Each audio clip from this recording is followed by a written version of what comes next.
অন্যের অপমান দেখার নেশা সবচাইতে বড় নেশা। কথাটা শুনতে একটু কঠিন লাগতে পারে, কিন্তু চারপাশে তাকালে এর অনেক উদাহরণ পাওয়া যায়।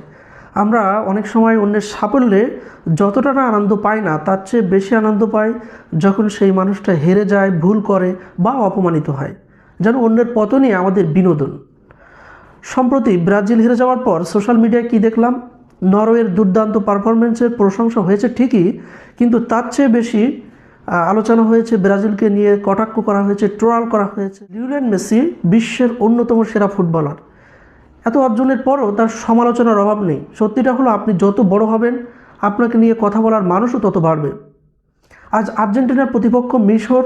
যদি আর্জেন্টিনা জিতে, অনেকে বলবে এটাই স্বাভাবিক, কিন্তু যদি মিশরের কাছে হেরে যায়, তখন দেখবেন অনেকের আনন্দটা মিশরের জয় নয়, বরং আর্জেন্টিনার পরাজয়। এখানে আমাদের একটু ভাবতে হবে, আমরা কি সত্যি ভালো খেলার প্রশংসা করছি, নাকি শুধু কারো হার দেখে আনন্দ পাচ্ছি? খেলাধুলা আমাদের প্রতিপক্ষকে ঘৃণা করতে শেখায় না, বরং শেখায় সম্মান করতে, প্রতিদ্বন্দ্বিতা করতে এবং যোগ্যতাকে তার প্রাপ্য সম্মান দিতে।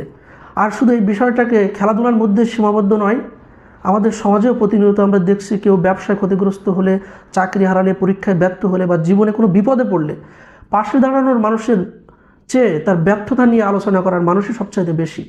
কিন্তু একটি সুস্থ সমাজ গড়ে ওঠে অন্যের ব্যর্থতায় আনন্দ করে নয়, বরং একে অপরকে সম্মান, উৎসাহ এবং সহযোগিতা করার মাধ্যমে। অন্যের অপমান দেখে নয়, ভালো কাজের প্রশংসা করে আনন্দ খুঁজতে শিখি। কারণ আজ যে মানুষটাকে নিয়ে হাসছি, আগামীকাল সেই জায়গায় আমি বা আপনিও সেই জায়গায় থাকতে পারি।